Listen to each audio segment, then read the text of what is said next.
이스라엘이 하마스 소탕을 위해 상상도 못한 정체의 신무기들을 공개했습니다. 전쟁이라는 급박한 상황 속에서 그동안 개념만 존재했던 무기체계가 튀어나오고 있는데요. 특히 땅굴과 인구 고밀집 지역인 가자지구 시가전의 특수성 때문에 미래전에나 등장할 것이라 여겨졌던 최첨단 무기체계까지 실전에 투입되고 있습니다. 이는 대한민국의 안보 상황에서 단연 눈여겨봐야 할 주제입니다. 유사시 대한민국이 북진을 시작한다면 북한이 세워둔 기존 인프라를 최대한 온건하게 보존하는 게 전후 관리에 유리할 것입니다. 이를 위해서는 이스라엘 못지않은 쪽집게 타격이 꼭 필요한데요. 더군다나 하마스는 기껏해야 가자지구내 수백 킬로미터의 땅굴을 구축했을 뿐이지만 북한은 국토전 영역에 걸쳐 군사시설을 지하화해 놓았습니다. 이를 돌파할 방법을 찾아내지 못한다면 대한민국이 겪어야 할 전쟁 역시 길고 긴 장기전이 될 게 불보듯 뻔한 일인데요. 그래서 준비했습니다. 오늘은 실전을 통해 급속도로 성장 중인 이스라엘의 기상천외한 신무기들을 알아보겠습니다.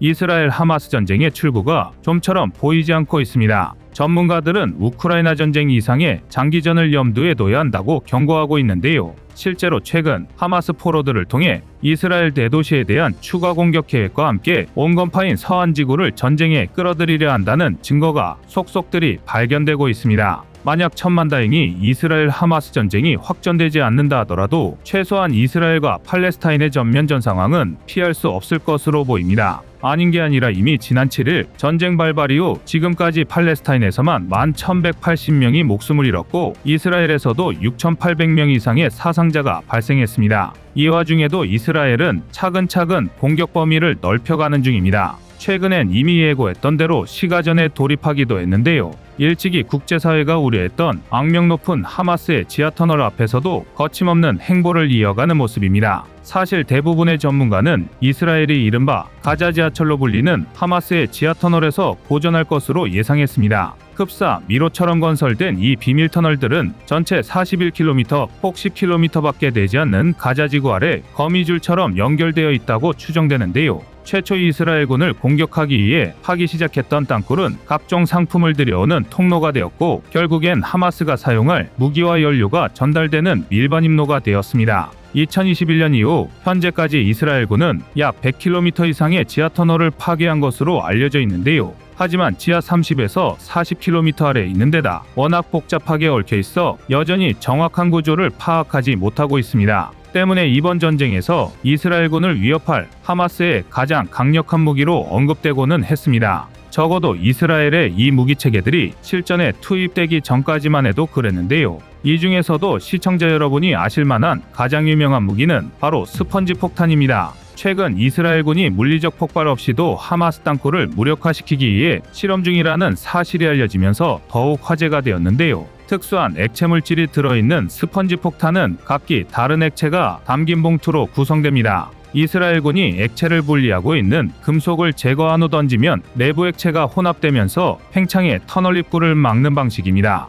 앞서 말씀드렸듯이 실질적인 폭발이 없기 때문에 부수적인 피해를 최소화할 수 있고 터널 입구를 완전히 봉쇄해 상당히 효율적인 차단이 가능한데요. 사실 원리 자체는 민간에서도 건축물 단열재로 사용되는 우레탄 폼과 크게 다르지 않습니다. 이를 전장에 적용하겠다는 이스라엘군의 유연한 사고방식이 놀라울 따름인데요. 다만 팽창 범위를 기존보다 키우는 바람에 아직은 취급이 매우 까다롭다는 게 약점입니다. 오죽하면 일부 병사가 스펀지 폭탄 취급 규정을 소홀히 하다가 시력을 잃었다는 소식까지 들려오고 있는데요. 이 탓에 이스라엘 전투공병대는 보다 확실한 방법을 선호하는 모양새입니다. 바로 괴물 불도저로 불리는 D9R 대형 전투장갑 불도저입니다. 길이 8.1m, 높이 4m의 거대한 크기에 무려 48.9톤에 달하는 육중한 몸집을 자랑하는 D9R은 가자지구에 솟아있는 높은 철조망 장벽을 무너뜨리거나 장갑차나 전차가 지나갈 수 있는 통로를 개척하는 데 활용되는데요.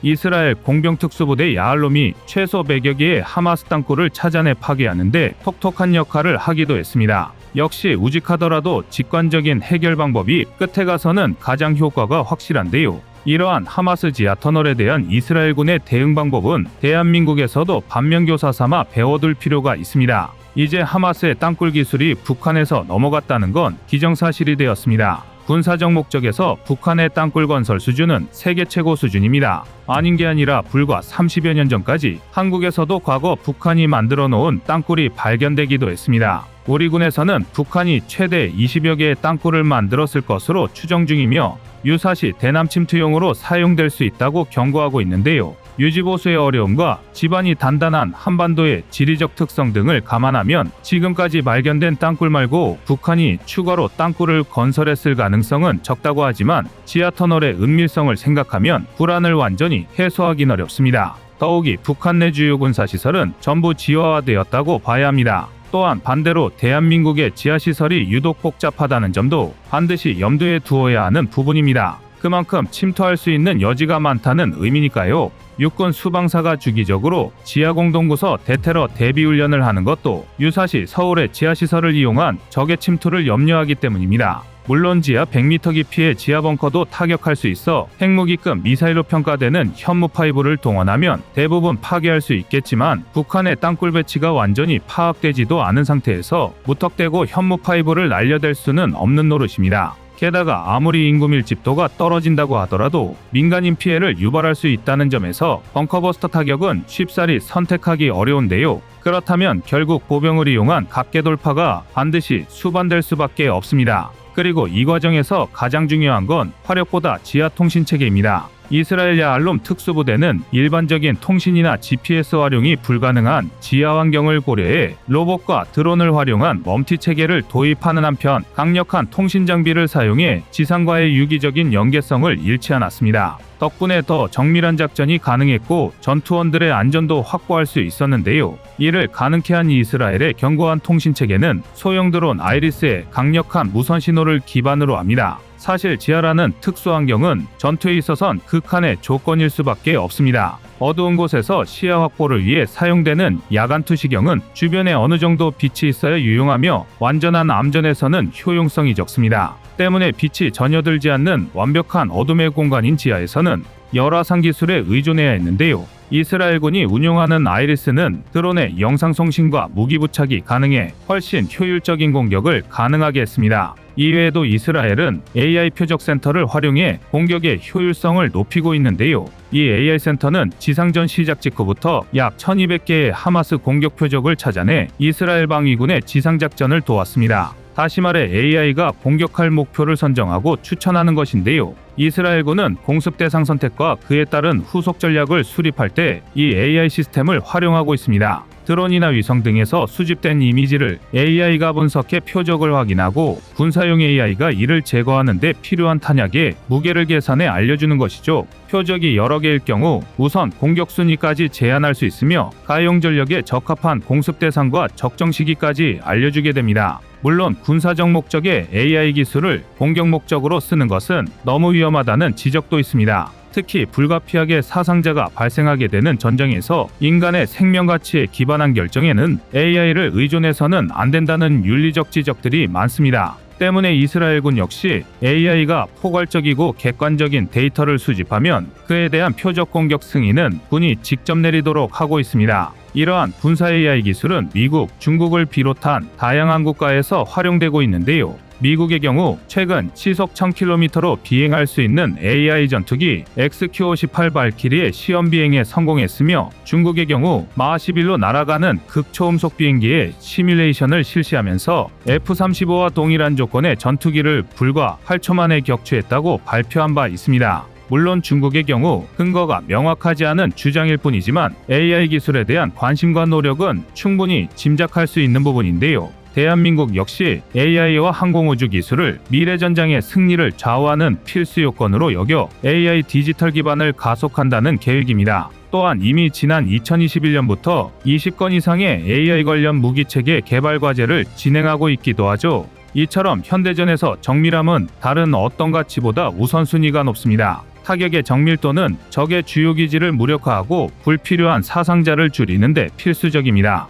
때문에 AI 기술은 정확도를 높이는 방산의 미래이자 인력과 비용을 줄이는 혁신적 대안으로 꼽히고 있으며 향후 글로벌 방산 시장의 게임 체인저가 될 것으로 평가됩니다. 그리고 이에 따른 정밀한 타격 방법 역시 중요한데요. 특히 정밀함에 대한 이스라엘의 집착은 한국이 배워야 하는 수준입니다. 최근 이스라엘군이 실전 배치한 신형 레이저 유도 120mm 박격포는 아이언 스팅으로 불리는데요. 정확도가 낮고 사거리가 짧은 일반 120mm 박격포와 달리 1에서 12km의 사거리에서도 오차 범위 1m 이내에 정확한 타격이 가능하고 타격력은 이중 철근 콘크리트까지 관통할 수 있을 정도입니다. 이를 가능케 한 건 GPS와 레이저 유도 기술인데요. 이스라엘이 이처럼 정밀함에 집착하게 된 것은 민간인과 하마스가 동시에 거주하고 있는 가자 지구의 고밀집 특성 때문입니다. 하마스를 효과적으로 타격함과 동시에 민간인 피해를 줄이려면 가능한 정밀한 타격이 필요했던 것이죠. 이는 한국이 눈여겨볼 부분입니다. 우리의 적국은 비교적 인구 밀집도가 낮은 북한이지만 전쟁이 발발하고 전투가 장기화되면 중국은 물론 러시아까지 상대해야 할 가능성이 높습니다. 특히 북러 간의 연대는 최근 들어 부쩍 강화된 상태인데요. 김정은의 방러에 이은 러시아 외무장관의 방북 그리고 양국 외무성이 체결한 교류계획서 등은 충분히 우려스러운 부분입니다. 특히 국제제재에도 불구 버젓이 진행되는 양국 간 무기 거래는 군사협력의 가능성까지 높이고 있습니다. 물론 북한과 러시아 어느 쪽도 무기 거래나 군사협력 가능성을 인정하고 있지 않습니다. 그러나 지난 8월부터 현재까지 총 15척의 선박이 북한을 드나들며 무기 거래를 한 것으로 확인되고 있는데요. 미 NSC는 물론 대부분의 전문가는 해당 선박에 수많은 군사 장비와 탄약이 실려 있었고 이것이 러시아로 향했다고 분석합니다. 양국의 연대가 강화된다는 것은 유사시 한국이 상대해야 할 적국이 늘어난다는 뜻입니다.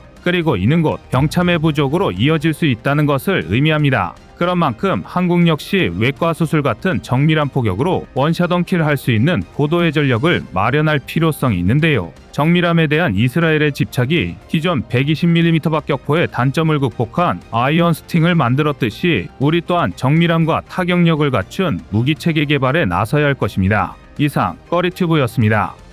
안녕하세요, 꺼리튜브입니다. 그동안 보내주신 사랑과 응원으로 1편 출간에 이어 이번에 꺼리튜브의 새로운 신작 세상에 밝혀지지 않은 현대무기 비하를 출간했습니다. 내용이 어려워 쉽게 다가서지 못했던 군사무기 이야기를 남녀노소 누구나 편하게 이해할 수 있도록 모아봤는데요. 그 누구도 알 수 없던 현대무기 비하의 숨겨진 이야기를 이제 온라인 서점이나 가까운 서점에서 만나볼 수 있습니다. 또 전문적인 군사무기 이야기를 알고 싶다면 꺼리튜브 1편인 대한민국 육해공 군사무기도 준비되어 있습니다.